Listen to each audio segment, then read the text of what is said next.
this is Matt and Amanda with the Woods Paranormal podcast. We are here talking about the Queen Mary today. Sitting across from me is my wife Amanda, as I said. You want to say hi, babe? Hello, I'm off camera because I did not have time to do makeup or hair. Ain't got time for that today. Yeah, we're preparing for a really big investigation. Excuse my noise there. Up in a local area that we can't talk about right now, but she's helped me with that, so that's what she's working on, doing some research. Anyways, okay, so let's talk about the history of the Queen Mary. The Queen Mary was launched in 1934, and it was docked permanently in Long Beach Harbor in 1967. The Queen Mary is a cruise ship, by the way. Right. If you don't know the history of it, go look up Queen Mary hauntings, and you'll find quite a bit of stuff on there. Some of the stuff we're going to talk about tonight. So, anyways, Amanda and I have investigated this ship. I don't know how many times. At least 24 times, maybe more. We've stayed on board 2 or 3 nights in a row in some of the haunted rooms, and had a lot of experiences with that. Have investigated with friends, just cruising around the ship and seeing and experienced things. They've got cool things on picture and stuff like that. Took a professional investigation tour with Erica Frost. Took our own tours. Actually went on the ghost tour that they provided. So we've spent quite a bit of time on the ship. Yeah. And we've done the haunted stuff, the haunted mazes and stuff down there too, which is always fun. So, anyways, let's get into some of our experiences. The first one I want to talk about is room B340.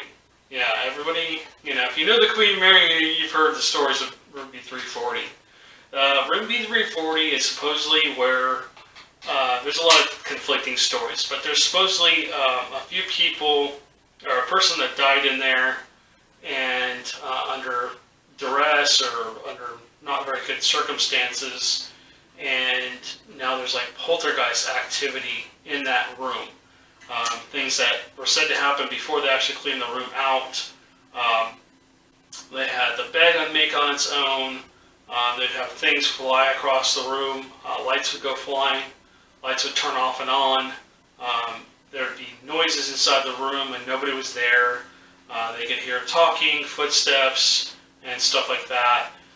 Just a lot of cool things, paranormally wise, that we look for when we go to research that kind of stuff. Anyways, my story is this. This is just one of the times I was in room B340. This is probably about 15 years ago. We had a split group.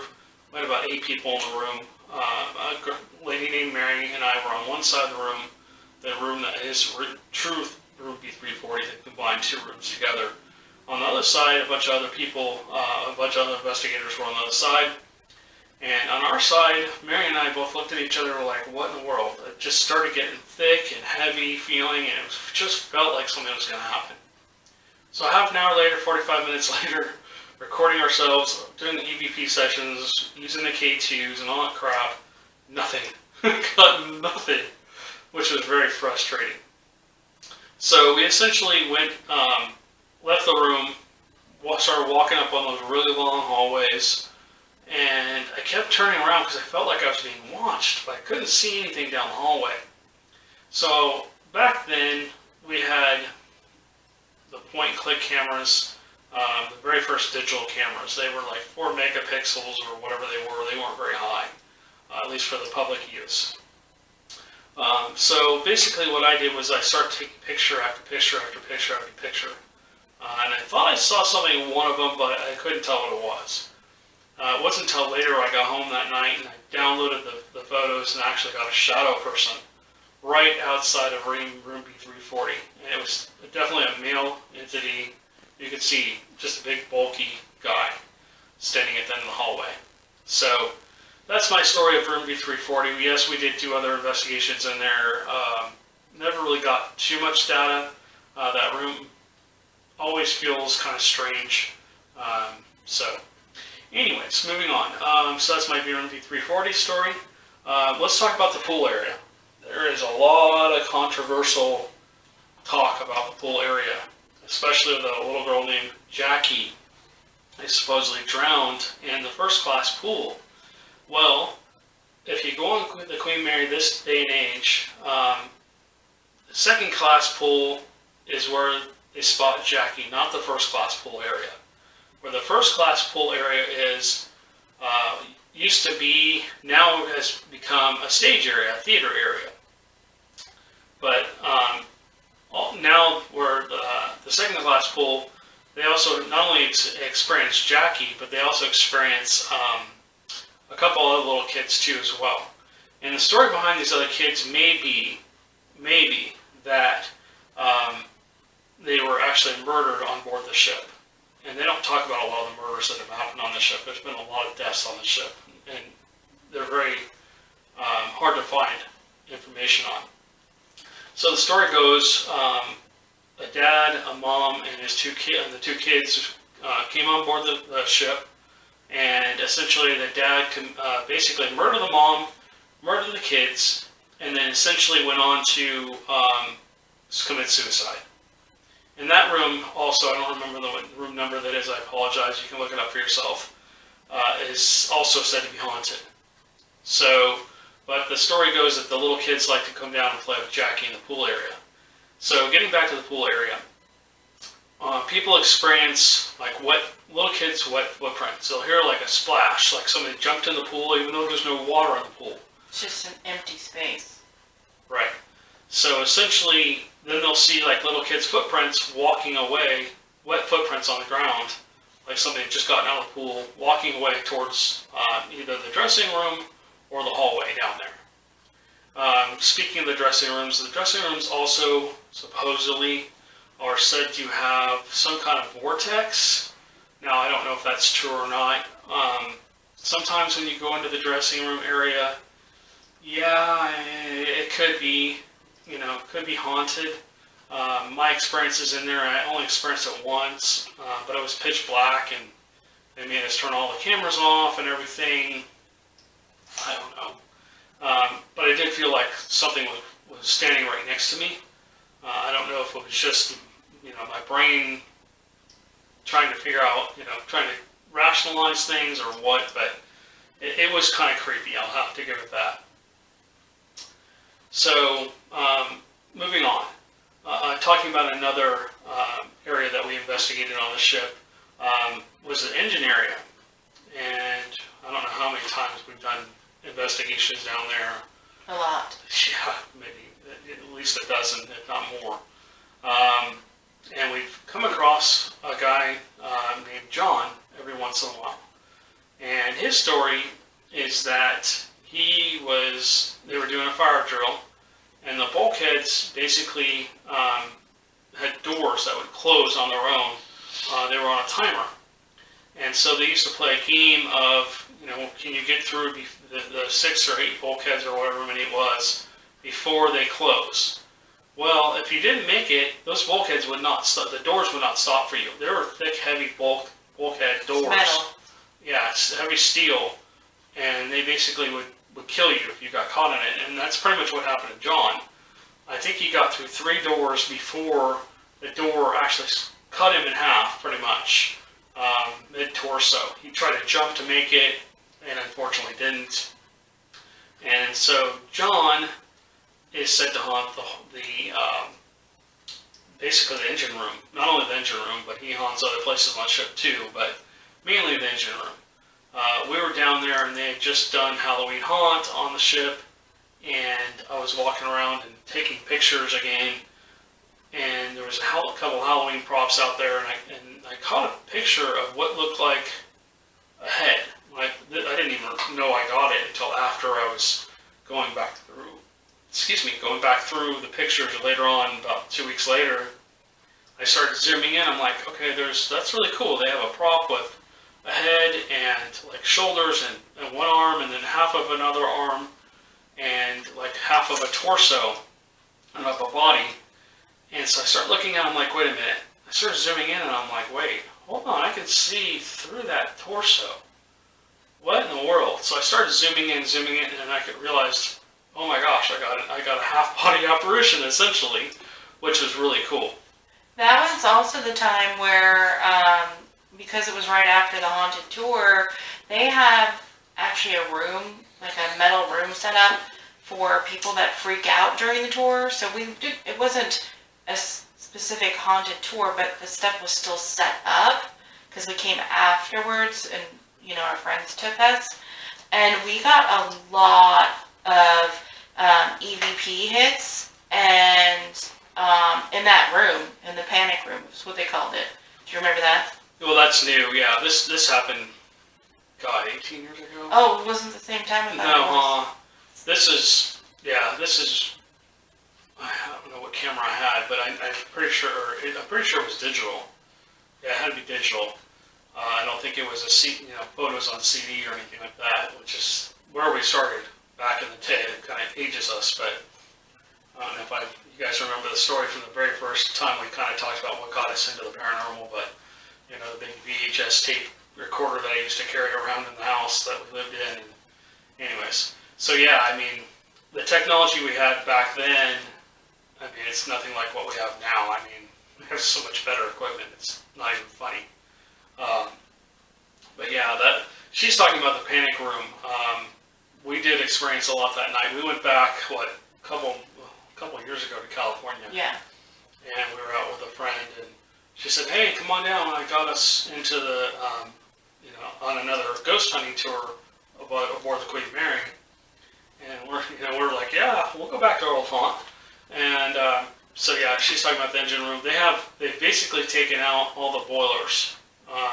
And it's just big, of a big open area now. And they're trying to build other stuff down there. But they've created a little panic room because the power goes out a lot on the Queen Mary.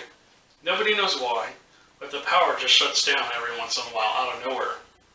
Another possible paranormal thing. And it's just parts of the ship or different rooms. It's just very strange. Talking to an electrician on board, he said, "Nope, that's not normal. That's not supposed to happen."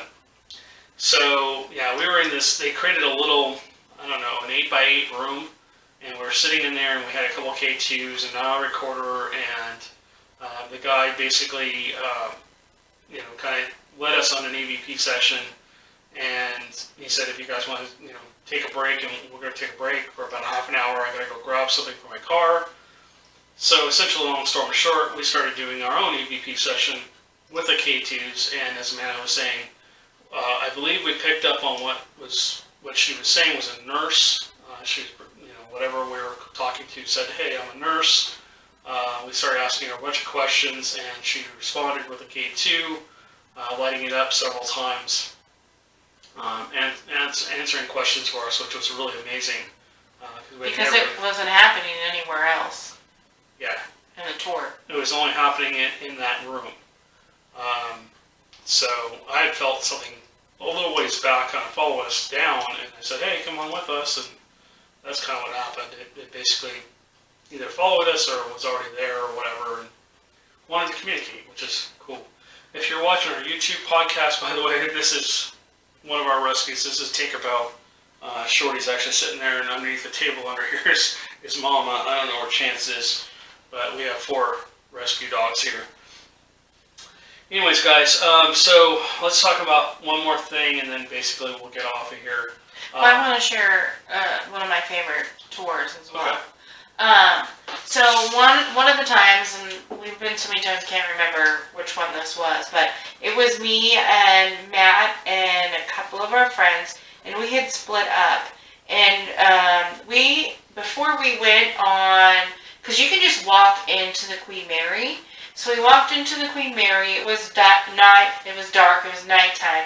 And I went up to the desk and I said, "Hey, what can we get into? What are we allowed to see?" And he's telling me the ballroom is locked and the everything is locked up for the night because it was like 9 o'clock. So you can basically walk up and down the halls. You can go into the outside of the room B, whatever it's called. What's the number again?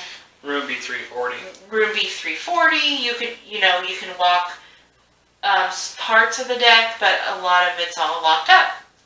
And we're like, okay. So we walk over to room B340, and there's noise on the inside, like someone's in there. And he specifically told me that there wasn't anybody in there, and that they don't really lease out that room or rent out that room. So it was really, really eerie to hear like shuffling noises and like almost someone walking around, because we're just outside the door. The doors are not that thick. And so we recorded some of that, and then we were walking, and I was like, let's just go to the ballroom anyway. And I can't remember who was with me, sorry, it was so long ago. And they agreed, and so we go to the ballroom, I turn the knob, and the door opens. So supposedly everything's supposed to be locked. So we investigated the ballroom, we got some K2 hits, and then I was like, let's go to the exhibit. So they have an exhibit that's during the day, and it has all of like the old, it has like World War II memorabilia, and like a model of the Queen Mary, like and it's open during the day. You have to pay to get in it.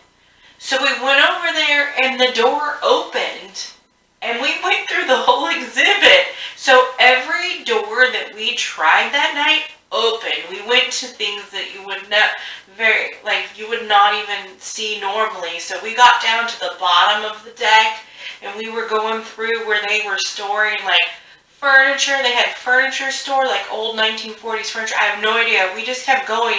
Everywhere we went, the door would be open. And so that was really odd in itself. We got to see so much of the Queen Mary, so much that other people didn't get to see, completely on our own. Yeah, it was always awesome to do that. I mean, it seemed like almost every time we went on to the Queen Mary, we were able to get into places with permission that just didn't, we shouldn't have been able to get into. The doors are supposedly locked. Yeah. Sometimes cast members would just, hey, go ahead, go on in, because they were working or whatever, and we would just... We didn't leave until like 2 o'clock in the morning. We got into so many places. Yeah, that particular time. So, just so you know, if you go on the Queen Mary now, they're a lot more locked down. They don't really allow people to ghost hunt on the ship anymore. They want you to have a purpose on the ship. And with COVID going on, I don't know. We haven't been there in a really long time. We're not affiliated with the Queen Mary. We're not getting paid, to promote them at all. It's just our experience that we've had over the years, and something that we enjoy doing. Yeah, like I said before, it was one of our haunts. It's a place that we would frequent. I mean, like every other week we'd be there. We would just bounce between several said to be haunted places and investigate until we started doing homes almost exclusively. So, anyways, let me tell you guys one more story, and then we'll cut this podcast off.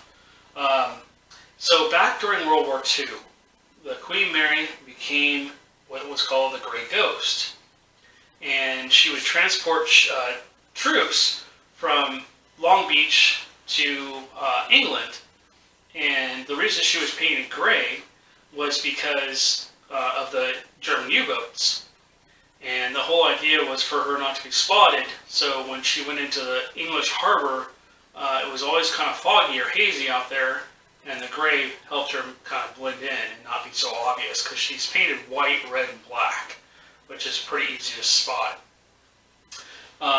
So she carried about 1,600 troops at a time, at around 30 knots. And she always had some kind of an escort, either destroyers or other types of military ships that would basically sweep in front of her to make sure she didn't run over a landmine. Not landmine, but a mine out in the ocean. So unfortunately, what happened, there was a major accident where one of the ships was supposed to be zigzagging in front of her and turned at the wrong time, turned right in front of her, and the Queen Mary ran the ship over, doing a lot of damage to the hull, killing about 30 or 40 soldiers that were up in that hole. They all drowned, unfortunately. So also, the other ship, they weren't allowed to go back. They weren't allowed to stop because of U-boats. So they had to just keep going. And a lot of the other sailors on the other ship actually died as well. and it said that they may also haunt the Queen Mary. But we had the opportunity to actually go up into the whole area where the damage had happened, and we were with a friend and stuff like that, and one of the guys was doing a spirit box session, and we were Tell them what the spirit box is. A spirit box, if you haven't seen our videos, essentially what a spirit box is it's just a radio that scans through frequencies really quickly and creates a white noise. And the whole theory behind that is that the spirits can use that white noise to create a voice. It's kind of like a live EVP, in my opinion. It allows them to talk right now so we can hear them right now. If you've ever actually seen our Woodbine Hotel videos, you'll know what I'm talking about. That's the only place I've ever had any luck with the spirit box. So if you hear me say box or box, it's because there used to be two types of these types of equipment. One was called a spirit box with a V, and then now they have a spirit box with a B. So if you hear me say box, it's just because that's what we had. So anyways, he's sitting there and we're all having the opportunity to ask questions and see if we can communicate. And I looked to my left because I thought I heard a noise. I turned back and looked to the right, and there's a full body apparition standing there of a soldier. It freaked me out actually, which is very hard to do. I don't get scared very much anymore when I do investigations, but he looked surreal. I mean, he had blood coming down his face, and he had this really angry look. I thought he was going to come over and punch me or something. It just stood there for like 2 or 3 seconds, and then somebody said something to me, asking if I was okay or something like that, and then he disappeared. But I visually we just had a staring contest for about 2 or 3 seconds, and he just disappeared. So I don't know if he was unhappy that we were in his spot, or what happened there, but I always felt bad. I apologized to him later before we left. I said, I'm sorry if we came into your territory and you felt like we were not supposed to be there or something. But that was a really cool experience. We had lots of cool experiences on the Queen Mary. I mean, that place it's just full of so many memories for us. Right, and I think we should mention the one. We were on one guided tour where there are people that we didn't know, and it was before they even had the Halloween haunts, and they took us to the bottom of the ship where the actual collision happened. And the girl had a walkthrough. Something walked through her. We didn't know her. She started crying hysterically. The lights flickered, and she said that something walked through, and then she felt the sadness, and that's why she was crying. I think that this place has a lot of things that happen. Right, and that was a different situation. That was we were actually down in the cargo hold area, and we were actually.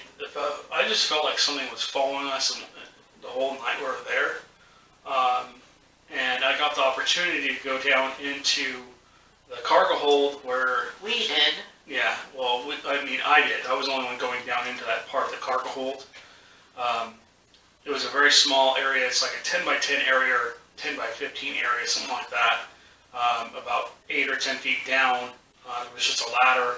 And Erica Frost, who was actually giving us a tour that night, said, hey, Matt, why don't you go on down and check it out, do an EVP session down there.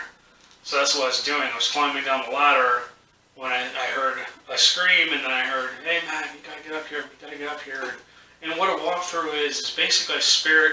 I didn't realize you weren't in the room when that happened. Yeah, I was in the room. It was a big open area, but I was climbing down the ladder. Let me go back here for a second. What people don't realize is back during World War II, yes, the Queen Mary dropped off troops to England, but it also transported prisoners of war, German soldiers back, and other soldiers back to, including the wounded soldiers, American wounded soldiers, back to Long Beach. And essentially, the conditions down in this hole, I'll call it a hole because that's pretty much what it was, were terrible for these soldiers. They were like shoulder to shoulder for 3 months. That's how long the journey took. Essentially, no room to move, standing in their own fecal matter, essentially. They had like a bucket they could use if they could get to it, and they were locked down there, which is terrible. But people have picked up EVPs of German coming onto their audio recordings. So, yeah, just bad. But anyways, I'm going to wrap this up. I appreciate you guys listening. Thank you guys so much for all your support and love. We really appreciate it. So, anyways, Amanda, you want to say anything before we wrap up? Thank you and have a good night. Make sure you follow us on social media. All right, until we meet again.